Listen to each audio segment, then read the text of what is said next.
On n'est pas ferme, on n'est pas ferme.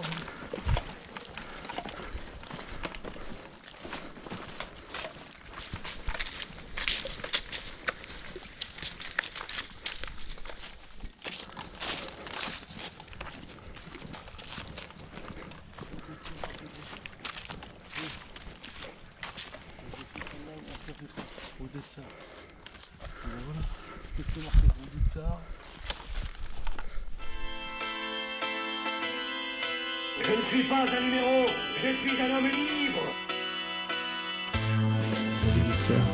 Donc on est sur la route du Rhin ici, et après on est bon. Et après on prend le long rocher, et on est bon. C'est parti.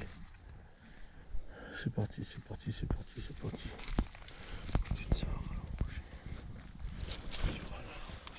En fait on s'est un petit peu paumé, comme des cons. C'est parti du folklore. Ouais.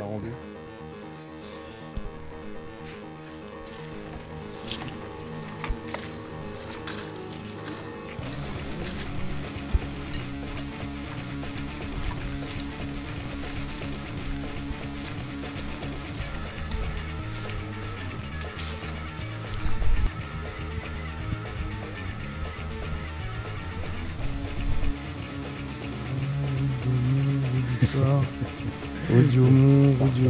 Oh bah ça arrive. Route du... Gros bois. Attends, je sais pas.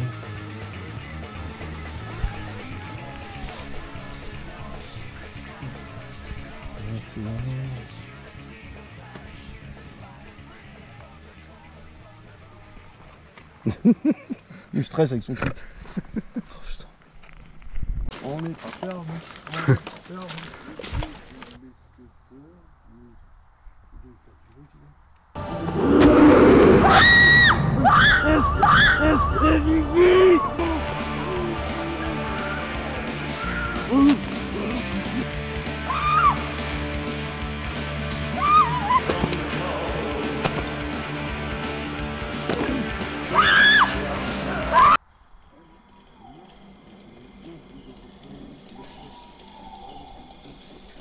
On n'est pas ferme, on n'est pas ferme.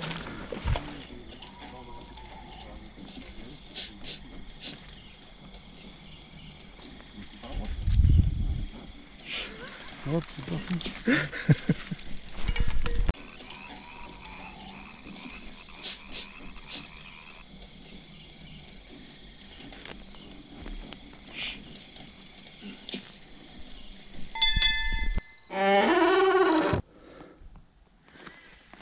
T'entends ?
I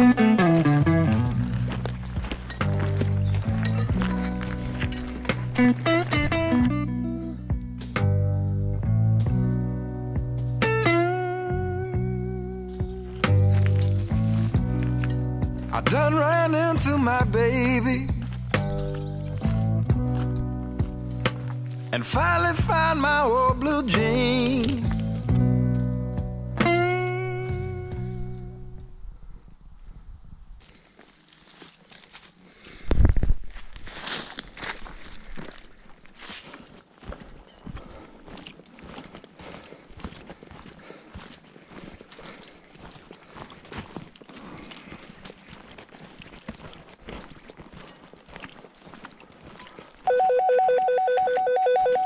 Ouais.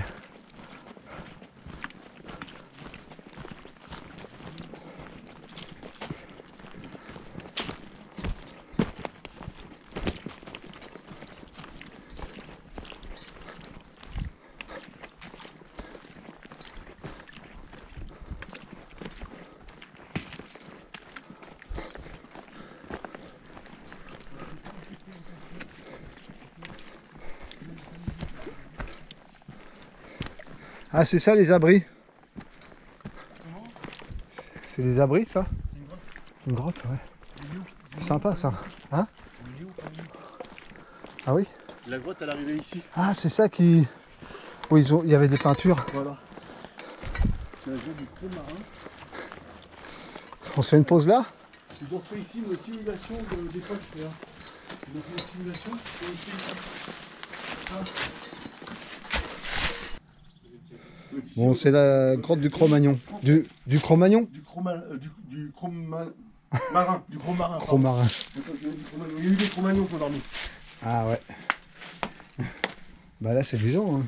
Oui, parce qu'ils font des simulations pour les écoles, pour montrer. Ouais, parce que là, c'est comme ça qu'ils faisaient. Hein.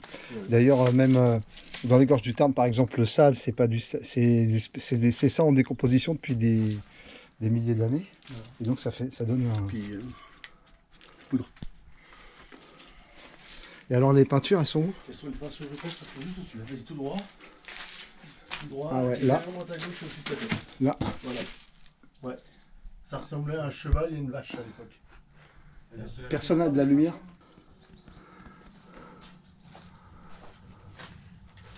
Voilà, c'est ça la peinture. Oh ouais. Et ça, c'est de l'à côté, le soleil. Une espèce de machin. Et il y avait une vache ici. Alors toi, tu as encore des traits rouges. Là. Et là. Ça faisait partie d'une vache ou d'un cheval. Et elle est classée UNESCO, mais bon, elle n'est pas très protégée, en voie de perdition. Puis bon, les gens font les cons dessous. La fresque faisait quasiment 2,50 m. Voilà, la grotte du Cros marin, à Fontainebleau.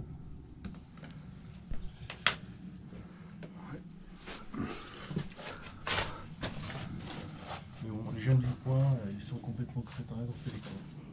Le bien l'autre. Ouais, dommage. En même temps, ils ne savaient pas. Hein. Non, mais enfin bon, à la mairie, c'est marqué. Hein. Et voilà, il y a France 3 qui est venu une fois et Arte. Avec pas Yves Coppens, mais d'autres. Voilà. Dommage. Le patrimoine.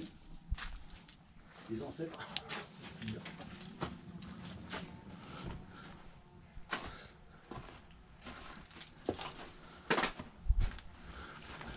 En fait, ouais, à la préhistoire, il... Elle faisait 40 mètres de long. Elle faisait 36 à 40 mètres. Ah, mais 36 mètres. Par là? De là, sur 36 mètres.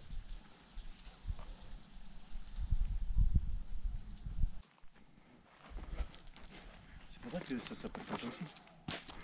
Tu fais un peu d'histoire. C'est très bien.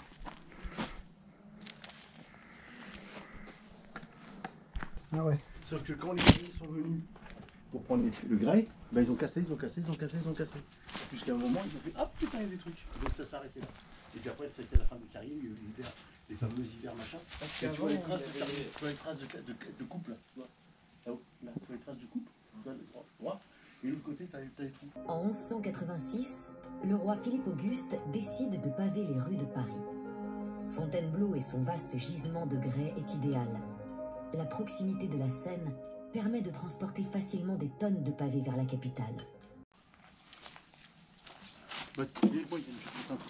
Il y a comme un mur là. Ouais, mais c'est parce que les carriers faisaient des abris. Ouais, elle continue. Et puis il y avait des calages qui venaient. Et pourquoi ça s'appelle l'avenue? Les machins, chouettes, parce que ici. Oui, là où on est, c'était une droite aussi.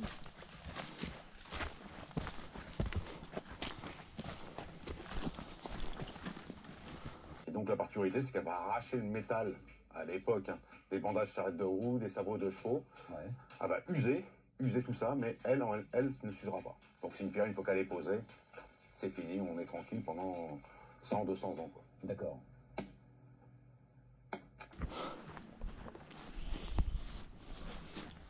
Toujours par là, derrière, il y a un abri de terrier écrasé. Un abri de terrier, ici, il y a un abri.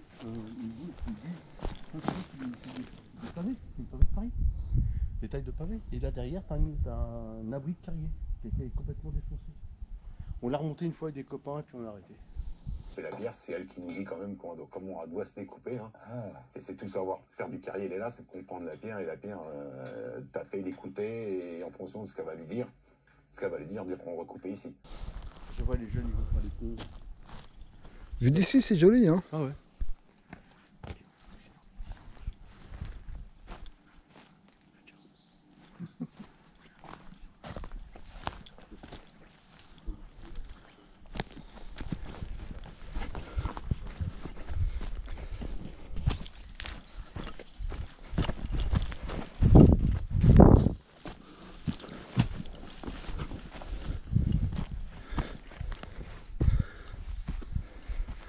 Là, je suis au-dessus. Ah là, c'est un bon spot aussi, hein.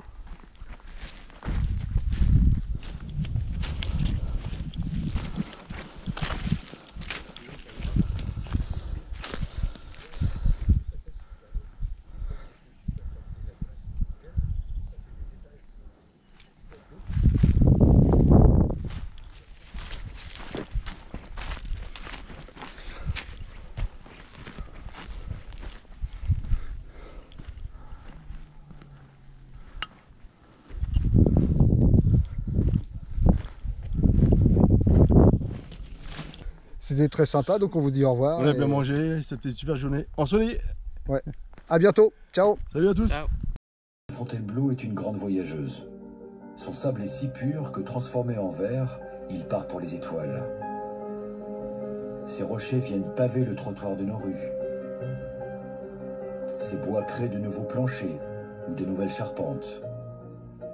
Ses graffitis voyagent dans le temps et ses croyances traversent l'histoire.